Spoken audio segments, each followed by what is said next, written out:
আমার দুষ্টু মিষ্টি ভালোবাসার বন্ধুরা কেমন আছো সবাই? আশা করি অনেক অনেক ভালো আছো। আমি তোমাদের নীলু আপু চলে এসেছি নতুন গল্প নিয়ে। আজকের গল্পটি শুনলে তোমাদের দাঁড়িয়ে যাবে, তাই গল্পটি শোনার আগে অবশ্যই হেডফোন ব্যবহার করো। সাবিহা ওরফে সাবি আমার চাচাতো বোনের মেয়ে। আমার চেয়ে 8 মাস 4 দিনের বড়, কিন্তু একসাথেই এসএসসি দিয়েছি। ছোটবেলা থেকে দেখে আসছি, খুব দুষ্ট ছিল আগে। 3 বছর আগে শাফি মামার বিয়ের সময়ও দেখেছি, সেবার কেমন দূরে দূরে ছিল। আমার খুব ইচ্ছা ছিল ওর হাত ধরব, সেটা আর হয়ে ওঠেনি। অনুষ্ঠানের সময় অনেকবার তাকিয়েছি আর চোখে, কেমন একটা অনুভূতি হতো সাবিও আর চোখে আমাকে দেখছে। এবার বলি তাহলে। ছুটিতে গেলাম নানা বাড়ি। কলিং বেল শুনে দরজা খুলে ধপ করে উঠল বুকটা। এই তো সেই মুখ। বৈরাগী তো ভুল বলেনি। আমাকে দেখে সেও থমকে গিয়েছে। বড় বড় চোখ মেলে কয়েক মুহূর্তের চেয়ে বেশি একটানা চেয়েছিল। তারপর কিছু না বলে দুদ্দাট করে ভেতরে চলে গেল। 1 মিনিটের মধ্যে আবার সেভাবে দৌড়ে বের হয়ে গেল। সাবি এখনো সেরকমই আছে। 3-4 বছর আগেও ফড়িংয়ের মতো দৌড়াদৌড়ি করে বেড়াত। লম্বা হয়ে শুকিয়ে গেছে আর চুল রেখেছে মাথা ভর্তি। তবে নানা বাড়িতে অবশ্য আরও একটা ইনফ্লুয়েন্স ছিল। শাফি মামার বিয়ের সময় 3 বছর আগে আমার মাথা ঘুরিয়ে দিয়েছিল। নানার দূরসম্পর্কের নাতনি মর্জিনাপু। নানার বাসায় থেকেই পড়াশোনা করেছে, মাঝে 1 বছর বিয়ে হয়ে খুলনাতে ছিল। সংক্ষিপ্ত ডিভোর্স নিয়ে আবার নানার বাসায় কি যেন একটা ভোকেশনাল কোর্স করছে। গতদিন 3 দিন খুব অদ্ভুত যাচ্ছে ওনার সাথে। আমি লজ্জা পাচ্ছি, মর্জিনাপুও পাচ্ছে। অন্তত আবার তাই ধারণা। উনি আমাকে দেখলে মুখ ঘুরিয়ে হাসে, কিন্তু কিছু বলছে না। পাশ দিয়ে যখন হেঁটে যায় মনে হয় যে তোল হয়ে যাচ্ছে। এর ওপর সাবি যোগ হয়ে পুরো ধরাশায়ী হয়ে গেলাম। ওর দৌড়ে যাওয়াটা রিওয়াইন্ড করতে করতে ধপাস করে বসে পড়লাম সোফায়। আমাকে একটু শান্তভাবে শর্ট আউট করতে হবে। যশোরের ষষ্ঠীতলায় নানাদের 4 ভাইয়ের বাড়ি, 60 বা 70-এর দশকের বাড়ি, একটু পুরনো সে অর্থে। সাবিরা থাকে পাশেরটায়। দিন গড়িয়ে খুব উতলা হয়ে গেলাম। রাতে বারান্দায় গিয়ে ওদের জানালার দিকে অনেক তাকিয়েছিলাম। পর্দা নামানো, কিন্তু এগুলো কোনটার ওপাশে যে সে আছে নিশ্চিত। রাতে শুয়ে শুয়ে সাবিকে নিয়ে ভাবলাম, মর্জিনাপুকে নিয়েও ভাবলাম। আমার একটা অদ্ভুত আচরণ ছিল, আরও অনেক ছোটবেলা থেকেই। এটা শুধু তখন না, এখন 26-এ এসেও কখনো কোনো গার্লফ্রেন্ডকে নিয়ে চিন্তা করিনি। বাস্তবে ঘটনা হয়তো হয়েছে, তবে মনে মনে ওদেরকে এতটা রেসপেক্ট করতাম। ওদের এরকম চিন্তা মাথায় আসতো না। আবার কাউকে কাউকে নিয়ে শুধু চিন্তাই করে গেছি, তাদের জন্য কখনো টান তৈরি হয়নি। এই শেষের গ্রুপের ছবিটাই মনে ভাসত। ওই দিন রাতে আবিষ্কার করলাম, সাবি এবং মর্জিনাপু আমার মগজের এই 2 আলাদা পার্টিশনে পড়ে গেছে। সকালে শাফি মামার সাথে বাজার থেকে আসছি। সাবিদের বাসার সামনে শিরিন আন্টি আমাকে দেখে বললেন, এ কি তানিম না? কবে এসেছ?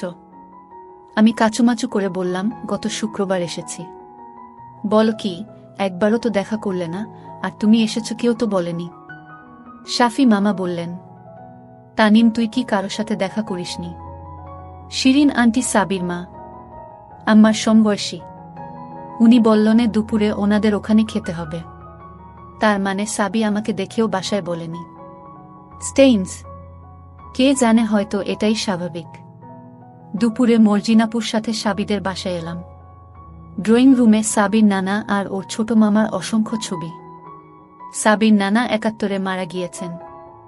এই এলাকায় বিহারিদের নিয়ে পাকিস্তানিরা যখন রেইড চালিয়েছিল, তখন ওই নানা আর তার ছোট ছেলেকে পাকিস্তানিরা ধরে নিয়ে যায়। ওনার বড় ছেলে ছিল লোকাল আওয়ামী লীগের নেতা। রেইডের সময় উনি ভারতের মুক্তিবাহিনীর ট্রেনিং এ ছিলেন। ওনাকে না পেয়ে বাবা আর ছোট ভাইকে নিয়ে যায় বিহারিদের রাজাকার বাহিনী। ছোট ছেলের শরীর পাওয়া গেলেও নানার মৃতদেহ কখনো উদ্ধার হয়নি। টর্চার করে কি আর রেখেছে, হয়তো কোনো গণকবরে ফেলে দিয়েছে। সাবিদের বাসা সেই নানা আর তার ছোট ছেলের ছবিতে ভরিয়ে রাখা। ছবিগুলো দেখতে দেখতে মনটা খুব অশান্ত হয়ে গেল। ছোটবেলা থেকেই একটা জেদ চেপে যায় ভেতরে। এই রাজাকারগুলো এখনো বহাল তবিয়তে আছে। এত লক্ষ মানুষ খুন করে শাস্তি তো দূরের কথা, এদের পৃষ্ঠপোষক দল বিএনপির ছত্রছায়ায় এরাই দেশের ক্ষমতায়। শেলফের উপরে সাবি আর স্বামীর ছবি দেখে একটু ভালো বোধ করছিলাম। একটু বেশি সময় মনে হয় দাঁড়িয়েছিলাম। কে একজন ছোট করে কাশি দিল পিছনে। আমি ঘুরে তাকাতে সে মুখটা বাঁকিয়ে ঘরের ভেতর চলে গেল। সেই মুখ, সেই মেয়ে। আজকে চুলে একটা সাদা ব্যান্ড পড়েছে। মেয়েদের চোখের ভাষা বুঝতে আমার অনেক বছর লেগে গিয়েছিল। 15 বছর বয়সের পাঠোদ্ধার থাক দূরের কথা, প্রোটোকলটাই বুঝতাম না। খাবার টেবিলে শিরিন আন্টি বললেন, সাবি তুই নামের চাচার বাসায় গিয়েছিলি, তানিমকে দেখিসনি? দেখেছি, বলতে ভুলে গিয়েছিলাম। মর্জিন আপু বলল, তোমাদের মধ্যে কোনো ঝগড়া চলছে নাকি? শিরিন আন্টি বললেন, এ বয়সেই যদি কথা না বলিস, আর 5 বছর পর তো দেখলে চিনতেও পারবি না। আত্মীয় স্বজন ছাড়া এই দুনিয়ায় তোদেরকে কে দেখবে বল? ওনাদের চাপাচাপিতে মুচকি হেসে কথা বললাম আমরা। মর্জিন আপু সাবিকে টেনে আমাদের বাসায় নিয়ে এলো। পুরো সন্ধ্যাটা একসাথে টিভি দেখলাম, কথাও বলেছি। আমি এই পরিস্থিতির সাথে পরিচিত নই। সাবি আর মর্জিন আপু একসাথে, কেমন একটা মাতাল করা পাচ্ছিলাম। সব মেয়েদের কাছ থেকেই পাই, কিন্তু ওদের দুজনের যুগপৎ শক্তিশালী, অথচ ঘৃণ্য স্মেল ভেতরটা ভেঙে চুড়ে দিচ্ছিল। পিচ্চি স্বামী এসে বলল, আপু তোমার কথা আমাকে বলেছে। কি বলেছে? বেশি কিছু বলেনি, তুমি এসেছো সেটা বলেছে, আম্মুকে বলতে নিষেধ করেছিল। তাই নাকি? আমি সাবিকে তাকিয়ে দেখলাম। ও মাঝে মাঝে আর চোখে তাকায়, আমি যে তাকিয়ে আছি সেটা টের পেয়ে খুব সাবধানে ঠোঁটের কোণায় এক চিলতে হেসে নেয়। এক নাগাড়ে ও আর মর্জিনাপু কথা বলে যাচ্ছিল। আমার কেন যেন সন্দেহ হচ্ছিল মর্জিনাপু সবই টের পাচ্ছে, এমনকি এই স্বামীটাও পেতে পারে। পোলাপানকে আন্ডার এস্টিমেট করার সুযোগ নেই। রাতে খাবার খেতে গিয়ে মর্জিনাপু একটা কাণ্ড করে বসল। আমি খেয়ে বেসিনে মুখ ধুচ্ছিলাম, মর্জিনাপু পাশ দিয়ে যাওয়ার সময় পেছনটা টিপে গেল। আগের বারও ও এভাবে শুরু করেছিল, সেটা অন্য একটা লেখায় লিখেছি। ওনার পেয়ে বুকটা ছলাৎ করে উঠল। আমি থতমত খেয়ে তাকিয়েছি, ও চুপ থাকতে বলল। শুতে এলাম গেস্ট রুমে। এই রুমটা নিচতলায়। উপরে নানা নানি, মামা মামি আর মর্জিনাপু থাকে। সারাদিনের সবকিছু এমনিতে ওলট পাল্ট হয়ে আছে। আর এইমাত্র মর্জিনাপুর কাণ্ডে আরও ভড়কে গেছি। এবার নানা বাড়িতে টেনশনে মরেই যাব। সব আলোটালো বন্ধ হয়ে সুনসান নীরবতা। যশোর মফস্বল শহর। রাত 10টা 11টাতে সব লোকজন ঘুমে। তন্দ্রামতো এসেছে, হালকা ধাক্কা খেয়ে চোখ মেলে দেখি অন্ধকারে মর্জিনাপুর অবয়ব। ফিসফিস করে বলল, একটু পাশে সরে যাও, তোমার পাশে শোব। আমার হাত পা কাঁপুনি শুরু হয়েছে তখন। এসব হলে সারা জীবন আমার শীত করে। আমাকে ঠেলে দিয়ে মর্জিনাপু পাশে শুয়ে পড়ল। চাই। কতখানি চাও? অনেক চাই। আচ্ছা, অনেক হবে তাহলে। উপরে নানা গলা খাকারি দিয়ে উঠলেন। বোধহয় ভেবেছেন মামা মামি মর্জিনাপু খুব সাবধানে আস্তে করে পাশে শুয়ে পড়ল। আমি নিজেও হাঁপাচ্ছি। কাত হয়ে বালিশে মুখ মুছলাম। মর্জিনাপু বলল, আমি মুছে দিচ্ছি। মুখ মুছে ওনার দুই মাঝে আমার মাথাটা চেপে রইলেন। ফিসফিস করে বললেন, ঘুমিয়ে যেও না আবার, আমাকে একটু শান্ত হতে সময় দাও। উনি নিজেও ঘেমে গিয়েছে এগুলো করতে গিয়ে। আমি ভয় পাচ্ছিলাম নানা ভাই না আবার নিচে চলে আসে। একটু ঝিমুনি পেয়েছে। মর্জিনাপু মাথা ঝাঁকিয়ে বললেন, ঘুমিয়ে গেলে নাকি তানিম? আমি কষ্ট করে চোখ মেলে বললাম, না, জেগেই আছি। উনি আমাকে চিৎ করে প্রায় নরম হয়ে যাওয়া হাতের মধ্যে তুলে নিলেন। আমি ফিসফিসিয়ে বললাম, আমি কি দেব? না, দরকার নেই। খাটে শব্দ হবে। চোখ বুজে আনন্দের গভীরে ঢুকে গেলাম আমি। তবু মনে হচ্ছিল আরেকটু দ্রুত দরকার। শেষে বলল, ঠিক আছে, আর কষ্ট দেব না। টুপিটা খুলে হাত দিয়ে ধরল। সকালে উঠে মামা বলছে, চল তানিম কবরস্থান থেকে ঘুরে আসি। যশোর কবরস্থানে বড় মামার কবর। উনিও 71-এ কুমিল্লাতে যুদ্ধে মারা গেছেন। যশোরে এলে একবার অন্তত কবরস্থানে যেতেই হবে। পারিবারিক রিচুয়াল। মামার সরকারি গাড়ি উইকেন্ডে ড্রাইভার ডেকে আমাদেরকে নিয়ে চললেন। মামা বললেন, তানিম প্রমিস রিনিউ করেছ? আমি বললাম, করছি। এটাও রিচুয়াল? নানা শুরু করেছেন। প্রমিস করছি যে জেনে শুনে কোনো রাজাকার বা তাদের সমর্থকদের সাহায্য করব না। আর কখনো যদি সুযোগ হয় তাহলে এই যে অন্যায় করেছে আমাদের উপর তার বিচারের ব্যবস্থা করব। বলতে বলতে রাগে হাতটা মুঠো করে ফেলি। সত্যি যদি সুযোগ হয় এর জন্য যা ত্যাগ করতে হবে সেটা করতেও রাজি। আমি যখনকার কথা লিখছি সে সময় বাংলাদেশের পরিস্থিতি অন্যরকম ছিল। 90-এর মাঝামাঝি সময়টায় ঘুরে ফিরে রাজাকারদের দলই ক্ষমতায়, তাদের তাবেদারগুলোর নামে। ফিরতে ফিরতে মামা বললেন, গানস অফ নাভারন দেখেছিস তানিম? না তো। মনিহারে এসেছে, চল দেখে আসি। যাও যায়। সামি সাবি তোমরা যাবে? আম্মু যদি রাগ করে? আম্মু কিছু বলবে না, শিরিন আপাকে আমি ম্যানেজ করব। জিপটাতে উঠে মনিহারের দিকে রওনা হলাম। মনটা বিক্ষিপ্ত হয়েছিল কবরস্থানে বসে। সাবি এক দৃষ্টিতে বাইরে দেখছে। অন্যমনস্ক হয়ে ওর মুখ গাল দেখে যাচ্ছিলাম। সাবি তাকাতেই মুখ ঘুরিয়ে নিলাম আমি। বেশ কয়েকবার এরকম হলো। মামা টিকিট কাটছে, সাবি এক ফাঁকে কাছে এসে বলল, এত তাকাও কেন? কখন? ও মাথা ঝাঁকিয়ে সামনে চলে গেল। হকচকিয়ে গিয়ে মিথ্যে বলে ফেললাম। সত্যটা বললে ভালো হতো। অবশ্য মুখ দিয়ে বেরোবে না। গানস অফ নাভারনের পুরো সময়টা অন্ধকারে সাবিকে যে কতবার দেখলাম। ও ভুলেও মাথা নাড়ায় না। হলে বসেই ঠিক করলাম ওকে কিছু একটা বলতে হবে। না হলে সেই ছেলেটা যাকে ওদিন সাবির সাথে কথা বলতে দেখেছি, খুব সম্ভব ওদের স্কুলে উপরের ক্লাসে পড়ত, ওই দখল করে নেবে সাবিকে।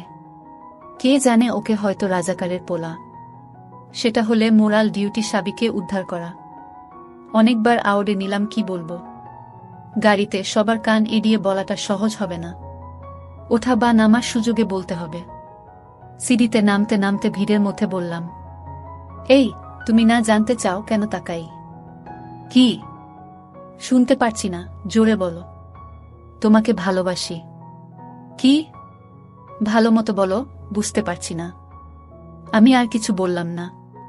না বুঝলে নেই। বিকেলে মর্জিনাপু আমাকে বলল, সাবিকে কি বলেছ? আমি? হ্যাঁ। কিছু বলিনি তো। সাবি সব বলেছে আমাকে। কি উল্টা পাল্টা বলছো এসব? মর্জিনাপু মাথা নেড়ে মুখ টিপে টিপে হাসতে হাসতে বলল, আচ্ছা ঠিক আছে, সাবিকে নিয়ে আসছি। বিকালে ছাদে দরবার হচ্ছে। সাবি মুখ ঘুরিয়ে নিচে দেখছে।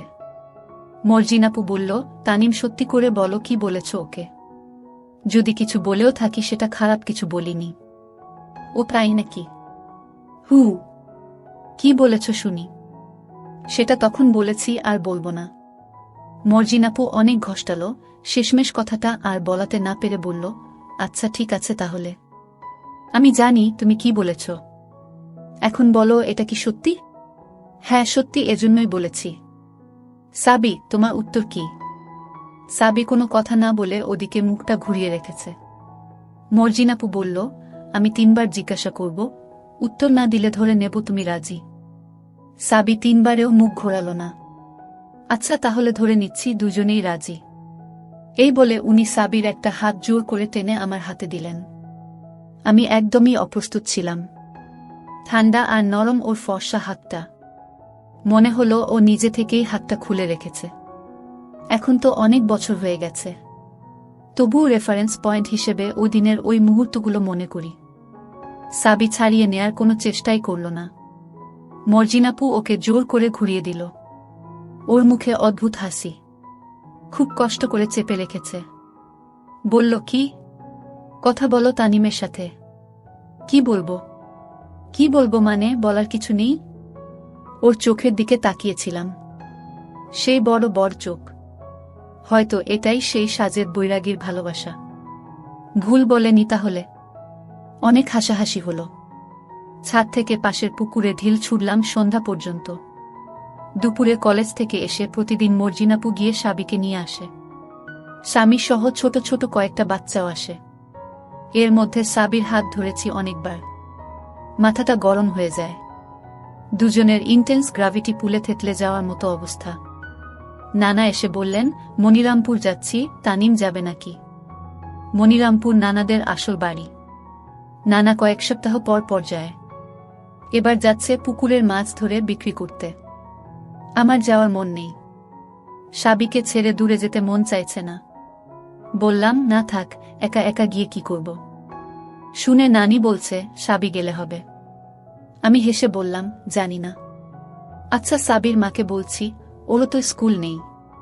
শাফি মামা মামি নানা নানি আমি সাবি স্বামী যাচ্ছি, কালকেই ফিরে আসব। জিপের পিছনে বসে খুব ভালো লাগছিল। মামি টের পায়নি, আর নানি অনেক সুযোগ করে দিল। আমাদেরকে বললেন পাশাপাশি বসতে। গাড়ি চলার কিছুক্ষণ পরে সাবি কৌশলে আমার ঘাড়ে মাথা রাখল।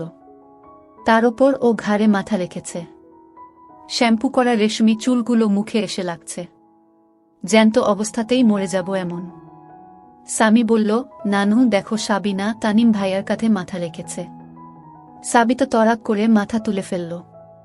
নানি বলল, রেখেছে, রাখুক না। আমরা মুখ চাওয়া চাওয়াই করে হেসে ফেললাম। স্রেফ লোকজনের জন্য হয়ে উঠছে না। বাংলাদেশের গ্রামগুলো এখন ফাঁকা। লোকজন সব শহরে, বিশেষ করে ঢাকায়। নানা বাড়িতে ঢোকার মুখে গণব্বরে অযত্নে পড়ে থাকা স্তম্ভ। সামনে এসে সবাই দাঁড়ালাম। এই গ্রামের শখানেক লোকের লাশ এখানে রাজাকাররা কবর দিয়ে রেখেছিল। এদের কমান্ডার মেহের জল্লাদ এখনও এলাকায় বহাল তবিয়তেই আছে। খালেক মোল্লা, মেহের জল্লাদ সহ অনেকে ৭১-এর পরে গা ঢাকা দিয়েছিল, পরে ৭৫-এর পট পরিবর্তনে রাজাকারদের জন্য সুবিধাজনক সরকার ক্ষমতায় এসে এদেরকে আবার প্রতিষ্ঠা দিয়ে দিয়েছে। সরকারি পৃষ্ঠপোষকতায় এদের ভয়ে মুক্তিযোদ্ধারাই বরং পলাতক। চুপচাপ হেঁটে নানা বাড়িতে গিয়ে ঢুকলাম। মর্জিনাপু আসেনি। একটু ভারমুক্ত বোধ করছি। আমার কেন যেন মনে হয় সাবির সাথে আমার অ্যাফেয়ার হয়ে যাওয়ায় মর্জিনাপু খুব সূক্ষ্ম একটা কষ্ট পেয়েছে, যদিও উনি মুখে বুঝতে দেয় না। সারাদিনই দুজনে একসাথে ঘুরে বেড়ালাম। নানা নানি মামা মামি দেখেও দেখছে না। দুজনে হাত ধরি, সে সুযোগ হলো সন্ধ্যায়। পেছনের ঘরে অন্ধকারে সাবি আমার মুখে চুল মেখে ঘাড়ে মাথা দিয়ে রইল। সারা জীবন নিজের হার্টের ধুকপুক শুনেছি, এই প্রথম আরেকটা হৃৎপিণ্ডের কাঁপুনি টের পেলাম। ধিপ ধিপ করে যাচ্ছে। চোখ বন্ধ করে ভাবছিলাম সময়টা যদি থেমে যেত।